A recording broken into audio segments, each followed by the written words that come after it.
They said, time buries all secrets. But when a powerful millionaire returns to the valley he once called home, a single farm unlocks more than just land disputes. It unearths love long lost, a daughter he never knew, and a brother's betrayal hidden in the shadows. What happens when the truth that has been buried for decades finally comes to light? If you are new to the channel, then please subscribe to the channel and like the video. And tell us in the comments where you are watching from. Now let's jump into the story.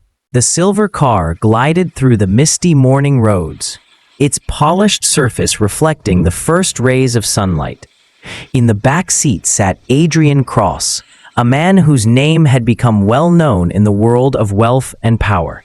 Yet behind his calm expression, there was unease. Every curve of the valley road pulled at old memories he had spent decades trying to bury.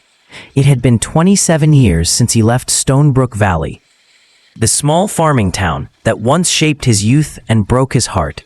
Now he was back, not as a poor young dreamer, but as a billionaire developer. The world knew him as a visionary businessman, but Stonebrook Valley knew him differently. To the people here, he was the boy who left and never returned. Until now. His assistant, Daniel, spoke from the front seat, reading off the day's schedule. We will reach the inn in 10 minutes. After that, the first meeting with the mayor is set for 9:30. The land purchase reports are prepared, and nearly all property owners have agreed to sell. Adrian only nodded, his jaw tightening. Nearly all was not enough for him. He had not built an empire by settling for less than complete control. He looked out the window as the car rolled into the town's main street. Nothing had changed. The old grocery store stood with its faded sign. The same small diner with locals on the porch, sipping coffee as if time had paused decades ago. In the lobby mirror, he caught his reflection, silver strands in his hair, lines of burden etched around his eyes. The scared young man who once left here no longer existed. He had buried that boy long ago. Mayor Helen Hart greeted him with exaggerated cheer. Welcome back to Stonebrook Valley, Mr. Cross.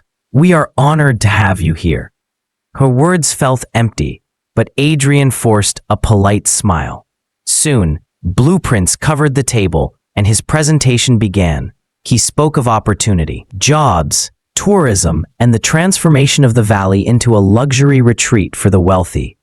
Golf courses, resorts, and fine dining would replace fields and barns. The mayor beamed at every promise, but Adrian's mind was only half in the room. When she mentioned the names of the few landowners refusing to sell, one name cut deeper than the rest: Elena Mercer. The name hit him like a stone. Elena was the niece of Margaret, Clara's closest friend, the woman who once stood beside Clara through every trial. Margaret had raised Elena on the family farm after her parents passed away. And now, Elena Mercer was the one refusing to give up her land. Daniel leaned toward him, whispering, "She owns the farm on Ridge Lane. Everyone says she's determined not to sell. The land belonged to Margaret, and now it is hers. It's not about money for her, it's about memory." Adrian's chest tightened. Memory was a dangerous word for him. It pulled him back to summers in the sunflower fields, to laughter that had once filled his heart with light.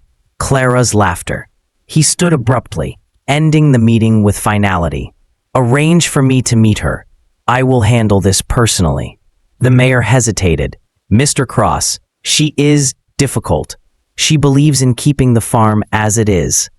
"Everyone has a price," Adrian said coldly, though deep inside, a tremor of doubt stirred. As the others left the room, Adrian remained alone with the blueprints of a valley that had once been his home. His fingers traced the map until they rested on the plot marked Mercer Farm. He whispered to himself, "This one is mine to face." That night, standing on the balcony of his room, Adrian looked across the valley. The hills, the fields, the barns, all of it reminded him of Clara. Her eyes, her voice, her promise. He had built a world of steel and glass to escape this place. But now he was here again, drawn into the past he could never outrun. Tomorrow, he would drive to Elena Mercer's farm. Tomorrow, he would look into the eyes of someone who carried a piece of the life he lost. Yet, as he gripped the railing, he could not ignore the truth pressing against his heart. He was not only here to buy land. He was here to face the memories he had buried, the love he had lost, and the possibility that Stonebrook Valley still held secrets waiting for him. The morning sun stretched across Stonebrook Valley, turning the fields into rivers of gold. Adrian Cross drove slowly along the narrow country road, his car out of place among tractors and dirt paths. He had traveled the world, stood in glass towers, and ruled boardrooms, but now he found himself unsettled by a simple drive toward a farm. His destination was the Mercer farm on Ridge Lane. Every local he met the day before had warned him. The young woman who owned it was unshakable. She valued heritage more than wealth, and no offer of money could sway her. But Adrian did not believe in the word impossible. He had conquered larger battles, broken tougher opponents. This would be no different, or so he told himself. As his car rolled to a stop, he stepped out and looked around. The air here was different, lighter, cleaner. Rows of sunflowers swayed in the breeze, their golden faces tilted toward the sky. They reminded him of Clara. She had loved these flowers, calling them her little sons. Adrian stood still for a moment, his chest tightening with memory, before he forced himself to move forward. The farmhouse stood at the edge of the fields, sturdy and weathered, built from wood that carried decades of history. There was nothing luxurious about it, yet it held a quiet dignity. The sound of boots on gravel caught his attention. A woman approached, her stride confident and steady. She wore simple clothes, jeans faded from work, and a shirt rolled at the sleeves. Her hair was tied back, and her eyes, green, sharp, and watchful, seemed to study him before he even spoke. "Mr. Cross," she said evenly, her voice carrying both politeness and challenge. "I heard you might be coming." "Ms. Mercer," Adrian replied with a nod. "Thank you for seeing me." She folded her arms. "I didn't really agree to see you. You came anyway." Adrian allowed a small smile. "I admire directness. May we talk?" She gestured to the porch, and they sat across from one another. Silence filled the air for a moment, broken only by the rustle of the fields. Adrian began with practiced ease, the same tone he had used in countless negotiations. "Our farm sits in the center of a project that will bring opportunity to this valley. Jobs, prosperity, modern living. I'm prepared to offer you more than fair value for this land. It would change your life." Elena Mercer leaned back in her chair. "This land already changed my life. My aunt raised me here. She worked herself to the bone to keep this farm alive. Selling it would mean erasing everything she stood for. Money doesn't change that." Adrian studied her carefully. Her words carried weight, not stubbornness, but conviction. He shifted his approach. "Heritage is important, yes, but think about what could be built in its place. Families enjoying holidays, children playing, people creating new memories. You could honor your aunt in other ways." She shook her head firmly. "Fields don't lie, Mr. Cross. Memories live in the soil, in the wood of that barn, in the roots of these sunflowers. You can't buy that, and you can't build it again once it's gone." Her voice stirred something inside him. He wanted to dismiss her argument as sentimental, yet he couldn't. It was too close to his own past, too close to Clara. He looked out at the sunflowers again, unable to shake the feeling that fate had drawn him here. "Tell me," he asked quietly, "why are these flowers everywhere? Do they mean something to you?" She glanced at the field, her expression softening. "My aunt loved them. She used to say they were reminders of hope, that no matter how heavy life felt, the sun would rise again, and the flowers would turn toward it. It's why she planted them every year." The words pierced through Adrian. Clara had once spoken almost the same thing. Suddenly, the air between him and Elena felt different, heavier, as if some hidden thread connected them. He cleared his throat, forcing his voice steady. Hope is powerful, but hope also requires change. She met his gaze, unflinching. Or it requires holding on to what matters most. The conversation ended there.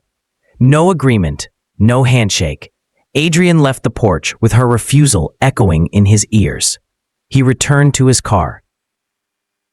But instead of victory, he felt a strange pull inside. As the car moved down the road, Adrian looked back at the farm, the flowers, and the woman whose green eyes felt like a mirror of a life he once had. That night, he sat alone in his room, his thoughts returning to Clara. He remembered her laughter in the sunflower fields, the plans they once dreamed of, the way she had whispered promises of forever.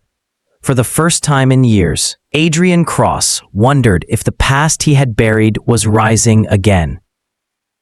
And he could not shake the thought. The evening at the Mercer farm was quiet. The wind brushed through the sunflower fields, and the barn stood in the distance, its doors worn but sturdy. Elena Mercer had spent the whole day repairing fences and tending to the animals, but as the sky turned orange, she found herself drawn to the old trunk in the loft of the barn. It had belonged to her Aunt Margaret, the woman who had raised her and taught her to fight for this land. She climbed the wooden steps, each creak echoing in the stillness. Dust floated in the air as she pulled the trunk closer. She had opened it before, but tonight something felt different. Her hands brushed against the faded leather straps until her fingers found a hidden compartment near the base. When she pressed against it, a small brass key fell into her hand. Beneath the key was a folded envelope. Her heart quickened as she opened it. The handwriting was familiar, her aunt's, but the words inside carried a weight she had never expected. "My dearest Elena," the letter began, "there are truths I kept from you, not out of cruelty, but to protect you. You deserve to know now. Your mother was Clara, my best friend. She died when you were just a child.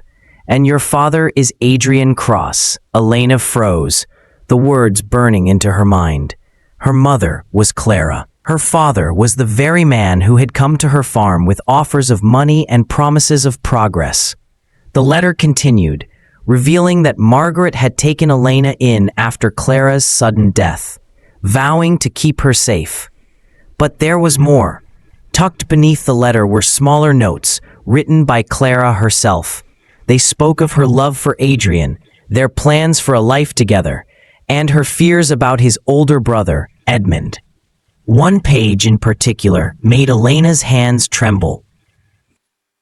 Clara wrote of strange incidents before her death, mysterious warnings, threats, and her suspicion that Edmund wanted her gone. Elena sat back, her mind racing. Clara had not died in a simple accident. There had been something darker, something hidden all these years. The next morning, Elena carried the trunk into her house and spread the letters across the table. The weight of the truth pressed down on her. Her whole life, she had believed she was just Margaret's niece, raised by a woman who loved her. Now she knew she was the daughter of Clara and Adrian Cross. When Adrian arrived later that day, his polished car rolling into the driveway, Elena met him on the porch, her expression unreadable. He stepped out, ready to continue negotiations, but the sight of her holding the letters stopped him cold. "You should come inside," she said quietly. Inside the farmhouse, Adrian looked at the table, covered in papers. His eyes widened as he picked up one of the letters, recognizing Clara's handwriting instantly. His hands shook as he read the words she had written years ago. "Where did you find these?" he whispered. "In the barn," Elena replied. "My aunt hid them, and there's more. She told me the truth about who I am. You are my father." The words struck him harder than any deal he had ever faced. Adrian's chest tightened, and for a moment, he could not speak. He looked at Elena, truly seeing her for the first time. The green eyes that had unsettled him, the sharp spirit that reminded him of someone he had loved with all his heart. Now he understood. "Clara," he breathed, almost to himself, "I never knew. I never knew you survived her." Elena's voice hardened. "And there's something else. Clara suspected your brother. She thought Edmund wanted her out of the way. And now, looking at these letters, I believe she was right." Adrian's hands clenched around the papers. Memories of Edmund's warnings, his insistence that Clara was a distraction, flooded back. For years, he had buried his grief, convincing himself her death was fate. But now the possibility of betrayal burned through him. Before he could respond, the sound of tires on gravel broke the silence. A black car pulled up outside the farmhouse. The door opened, and Edmund Cross stepped out, his presence commanding, his eyes sharp with calculation. Adrian stiffened. Elena moved closer to the table, her hands brushing against the letters as if to guard them. "Brother," Edmund said smoothly as he entered the room, "I heard you were back in town. I thought we should talk." His gaze fell on the letters spread across the table. His smile faded, replaced by a shadow of unease. Adrian's voice was low but firm. "We were just discovering the truth, Edmund, and it seems you have more to explain than anyone." The air grew heavy as silence filled the room. Elena's heart pounded. The past was no longer buried. It stood before them, demanding answers. And in that moment, both she and Adrian knew the hidden truth was only the beginning. The farmhouse felt colder with Edmund Cross standing in the doorway. His presence carried an air of control, the same force he had once used to push Adrian into ruthless success. But now, the carefully hidden truths lay on the table, and his mask of confidence began to slip. "What are you doing here, Edmund?" Adrian's voice was steady, though anger rippled beneath it. Edmund stepped forward, his eyes scanning the letters spread out across the table. "So, the girl has been digging. I wondered how long it would take before the past came crawling back." Elena held her ground, her green eyes locked on him. "You tried to erase my mother. You wanted her gone." Edmund's smile was cold. "Clara was a distraction. She weakened you, Adrian.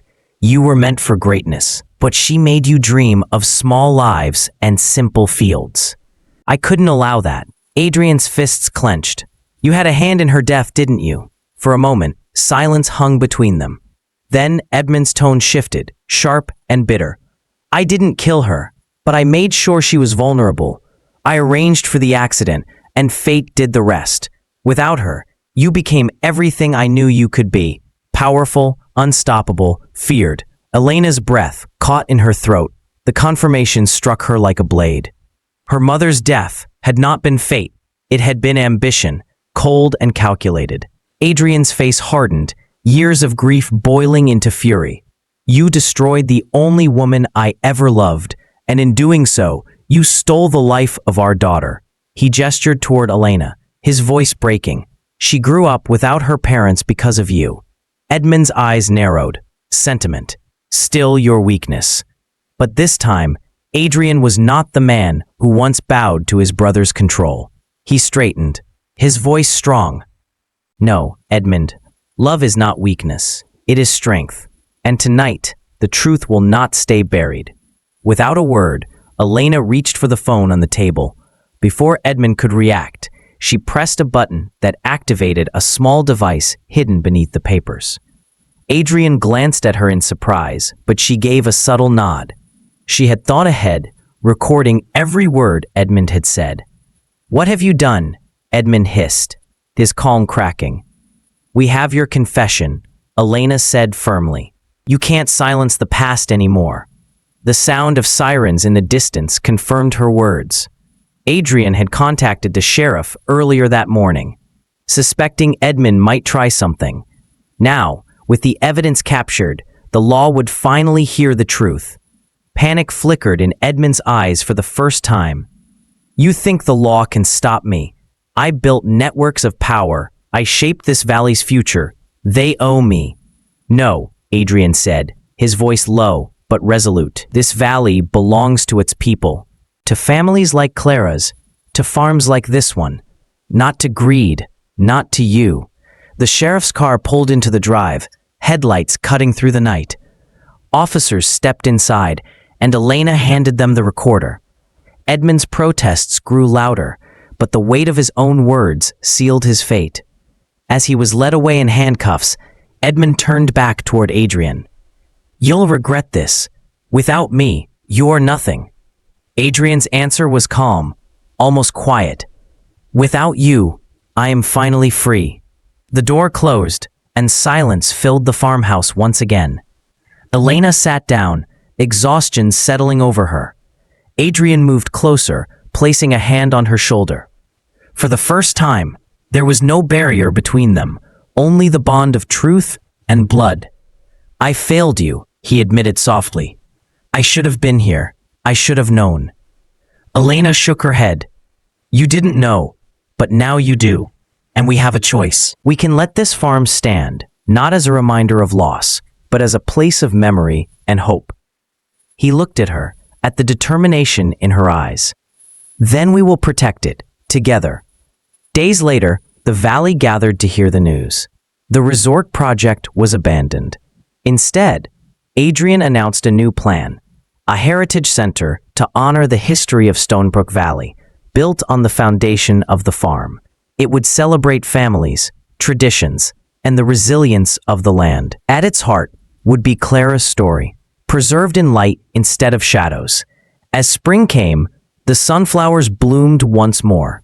Adrian stood with Elena at the edge of the field, watching the golden waves sway in the breeze.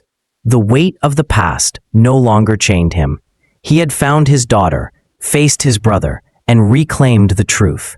The reckoning had come, and with it, a new beginning. The valley, the farm, and the memory of Clara lived on.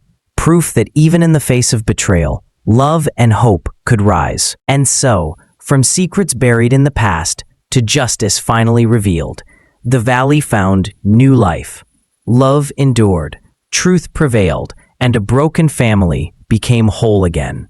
This was not just the end of a story, it was the beginning of a legacy that would last for generations.